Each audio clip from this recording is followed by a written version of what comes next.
How's it going, guys? Your boy Jet Screamer got a brand new podcast coming up for you.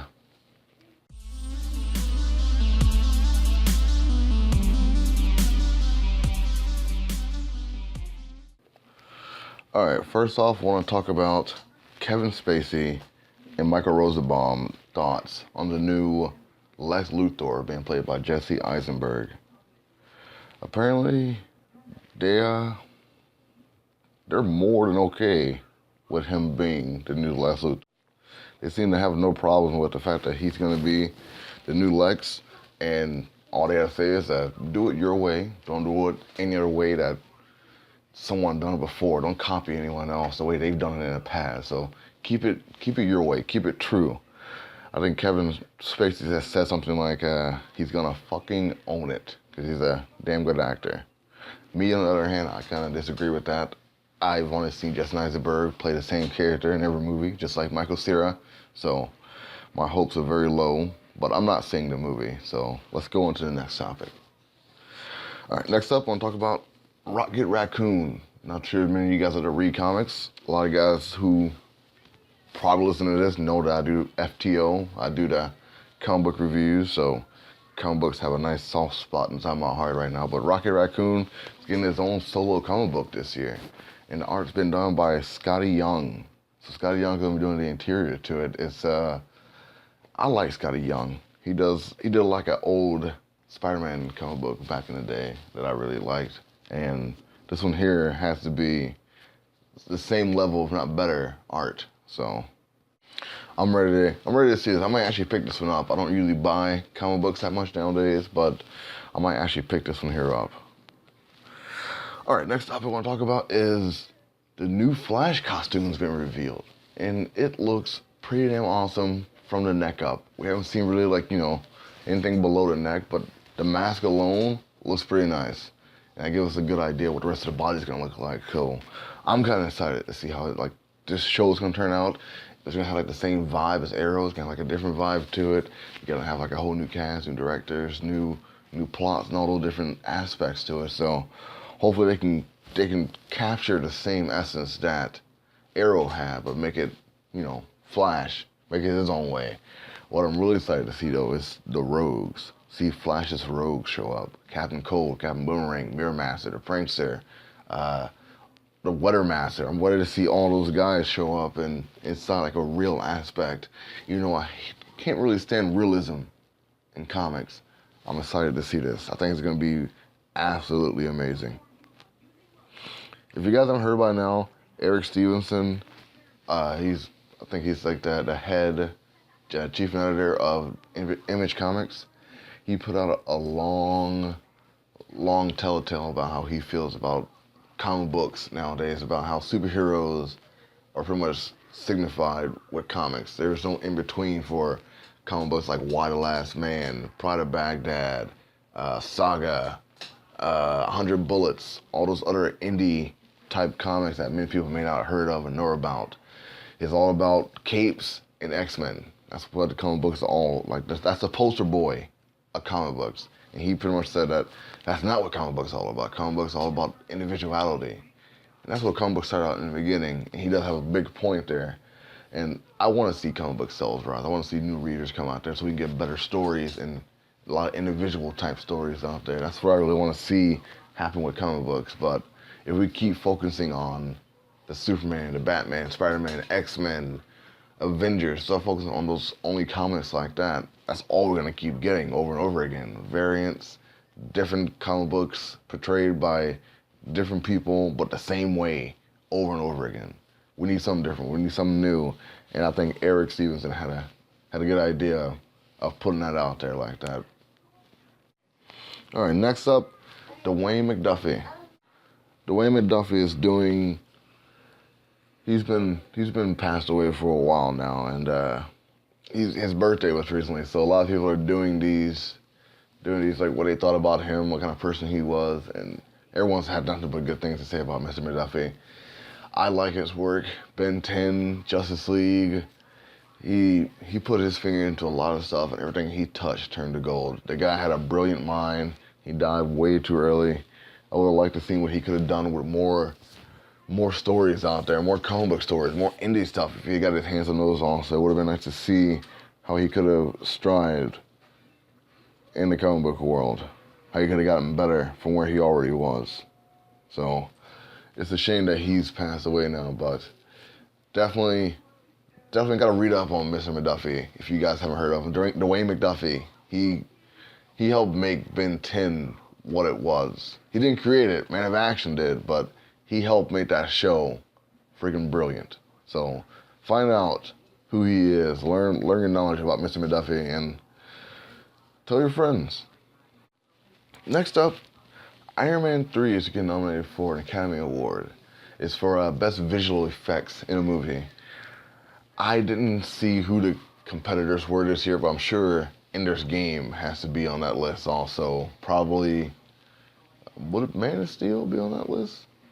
I wouldn't doubt Man of Steel being on that list, but people are talking about how they're on the list and if they can be a good contender for getting an Oscar. If they get an Oscar for Iron Man 3, that's going to open up some new doors for like visual effects in movies. They're going to set that bar a little bit higher because that movie was visually stunning. It was absolutely beautiful. The plot was disgustingly horrible, but it was beautiful. It did look good. Next up, I want to talk about, I'm pretty sure a lot of you guys know about Breaking Bad and the wide success of that. If you haven't heard about Breaking Bad, I'm not going to tell you about Breaking Bad because that's one of the most popular shows in America and like Canada and some of the other like countries out there. So a lot of people should know what Breaking Bad is. But they're thinking about making a prequel to Breaking Bad. A character in the show named Saul, he was a shady type lawyer. It's going to be a prequel setting. So it's going to be called Better Call Saul. They're making a prequel out of the show. Like, I don't know if this is going to be a good idea or a bad idea. If it can keep that same intensity as Breaking Bad, or if they like veer off completely from what Breaking Bad was and make their own little thing towards it, it may have a good shot of being a good show, but we're not really sure. I'm not really sure if it's going to be awesome or not, but I can't wait to see how it turns out. I might watch the first 2 or 3 episodes, see how it is. Apparently Matthew Perry is doing an Odd Couple remake. So he's doing like a remake of the show Odd Couple. Another remake being made, Hollywood running out of ideas. It happens. People run out of ideas. You can't keep falling off books and comics. You gotta go back to the old stuff, but make it new, make it fresh, make it more relatable towards people our age or younger than us so they can see what our parents or grandparents liked back in the day, but in their own style. I don't mind remakes. Remakes don't bother me very much. It's just, if it's done right, if it's done like in a way that people can understand it, then do it. If it's done just to make money, then what's the point? So, but yeah, Matthew Perry's supposed to be doing this. It seems like it's going to be more of a reunion, like a cast reunion of Go On, which was a decent show until they kind of wrote themselves into a corner. They're bringing most of that cast back into this Odd Couple TV show. Not sure if that's a good idea or a bad idea, but I wouldn't mind seeing how it turns out. Well, I'm thinking though it's probably gonna suck. That's the mindset I have going on in my head. I'm like, this is gonna be terrible. All right, next up, I wanted to talk about Parenthood and how the hell is this show still on air? Don't get me wrong, it's a good show, but you can only take sappy family moments. You can only take that so many times. Like, oh my God, my sister's pregnant and she's not married and she doesn't really know who the dad is. But it's okay because we love each other. Oh my gosh. Like I said, the writing is good. The acting is spectacular on this show. It's stunning. It's good acting on the show, but the story gets convoluted after a while. It's really boring in some parts too, because they just stare at each other. I know it's supposed to be dramatic, it's supposed to give tension to the characters and the situation, but oh my gosh, and they cry every episode. Every episode, there's one character that's crying, whether it be male or female. There's always someone crying on this show. I don't get how you can cry so much in one TV show. That doesn't make any sense to me. But yeah, it's still on air. There you go. There's that. One of the last things I want to talk about also is going to be the True Blood TV show. Got his last season coming up pretty soon. They're bringing back some of the older characters that were there, just I'm guessing like a farewell to these characters, or maybe they want to hold true to the book. They probably don't want to hold true to the book. I think the biggest mistake they made on this show was not making Jason a werepanther. In the books, and when in the show, he got attacked by, the Panther family, the werepanthers, and he got turned into a werepanther and married that woman that turned him into one. In this TV show, that didn't happen. That was their big mistake in the show. Like, fans didn't like that. They wanted to see a werepanther. They wanted to see the whole werepanther lifestyle go on a TV show. And HBO just said, we're not going to do that. If they did something like that with Game of Thrones, fans would be in a damn uproar. Because they got a lot of stuff going on this season of Game of Thrones that's just going to be phenomenal. I've gotten to hold the book, read some parts of it, read the third book, and doors are going to be open. A lot of people are going to be going crazy this season of Game of Thrones. But yeah, True Blood, next season, coming up, bringing some more characters inside of it. I say check it out if you want to see how it ends. I'm going to watch it. I'm not going to be happy about it, though. All right, I'm getting towards the last part of my show here. I want to talk about shows you should be watching. Here's the thing about this. Shows you should be watching are pretty much shows that I am watching. So these are all the shows that I'm watching, and you should be watching them.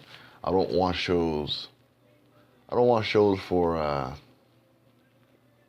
cutesiness. I don't like girly type shows like Revenge. I know it has more of a serious aspect to it, but honestly, that show is just, it's not my cup of tea. I do watch Once Upon a Time. I miss a lot of episodes of this season though, so I have no idea what's going on. Haven't watched Once Upon a Time in Wonderland either. Missed that entire season so far. So I got some catching up to do with that, but that's not on my list right now. On my list is going to be Arrow. From start to where it is now, that show has been one of the best shows I have ever seen on TV. Not just comic book wise, but just story wise, character development, plot twists, like the hierarchy of certain characters, like the fact that Arrow used to kill in the first 12, 14 episodes. He just full on killed people, had no remorse, face in the flinch, nothing like that. And you got to see him build into an actual hero, into like a modern day comic book type hero. Extraordinarily good. Story's good. It has a lot of cookie cutter love scenes inside of it, but still, if you can just watch that and understand what they're doing with that, you got to get a feel for how the characters care about the other characters. So it's like watching a really long movie. This is one of the few TV shows that's like that. You guys can probably hear my Adventure Time going on in the background. Who doesn't love themselves someone to grab, right? Next show you should be watching is Almost Human.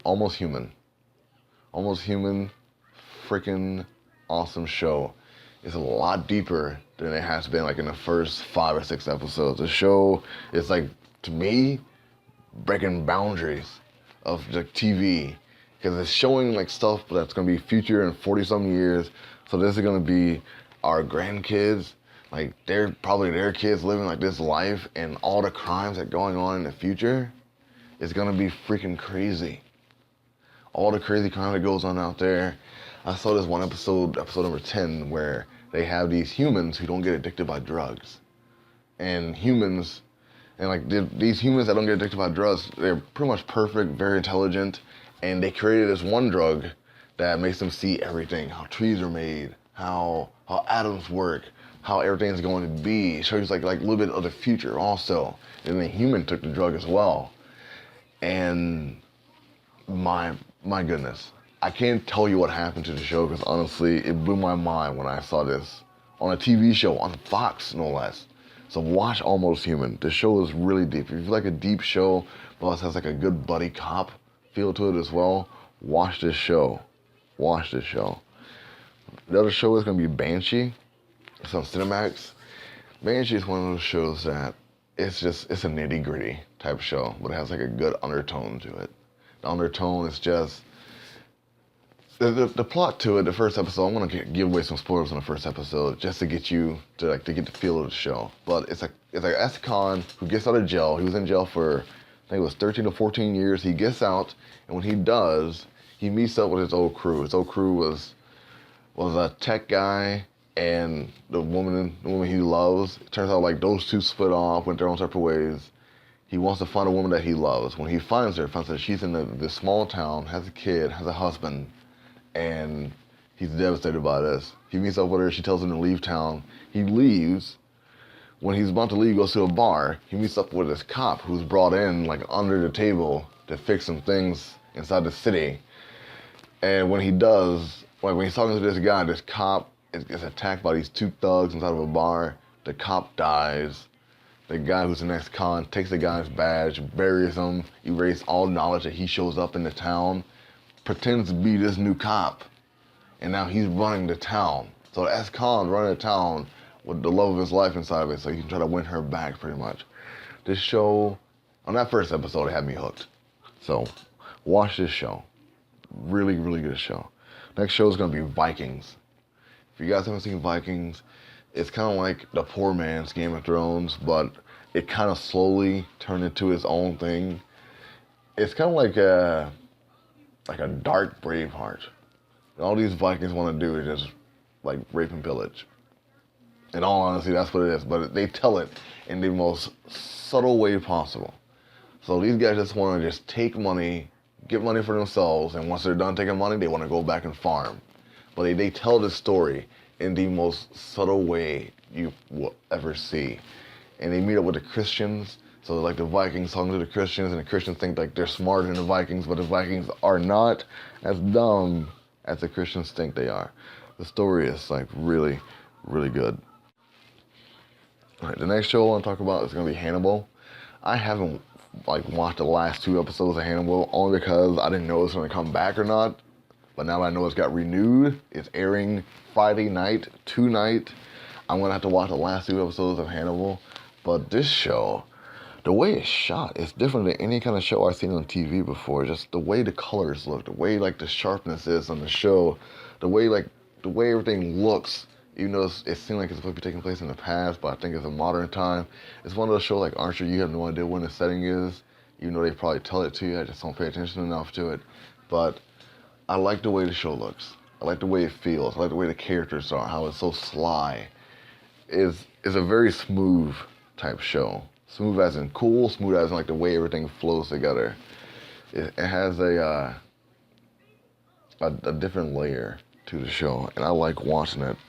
I like watching it a lot. I think you guys, if you like a good, deep, thought out process, like show you got to process, you have to sit down and just like take it all in at one time, turn off all your cell phones, everything in the background, just watch this show. This is that kind of show for you guys. The next one I want to talk about is called Black Sails. I watched the first episode. I thought to myself, this is just going to be the origin story of Long John Silver. That's not what Black Sails is about. Black Sails is about the ending of pirates. Like getting rid of pirates altogether. That's what Black Sails is all about. It's like trying to stop pirates. Like just the East Indian Trading Company just getting rid of pirates altogether. That's what this show is. And it is freaking awesome. The way this show is shot is gorgeous also. It's on, I think it's Showtime or Stars. It's on Stars. And the way it looks is just absolutely beautiful. Stars impressed me before when they did Spartacus, so I was kind of hesitant to watch a new show from Stars. I just figured it's gonna be some cookie cutter, some silly, but no. This show is really good. It's gory, but it's also refined, but it also has pirates inside of it, so it has to be a little dark to it as well. I think some scenes didn't have to be inside of it. You didn't have to have like the full-on sex scenes inside of it, but sex sells, I suppose. But the next show I want to talk about, and the last show I want to talk about, is going to be a comedy called Brooklyn Nine-Nine. I think it's Andy Samberg is his name. I think that's how you say it. But this show is absolutely hilarious. They really think out these jokes before they put them on TV, because it has a good all-around cast, first off. The cast is really good. Like, they work well with each other. It seemed like it was a little shaky at first, but honestly, You get like the feel for all the characters after you find out who they really are, and the jokes, they flow like water. Like they're snapping away. The jokes just come out back and forth with everybody, and I dig it. It's not boring. It's not too elaborate. It's not too crazy to watch it. It's a really good stand-off kind of show, and comedies nowadays have been kind of boring to me because they all just seem kind of generic. But this one here is different.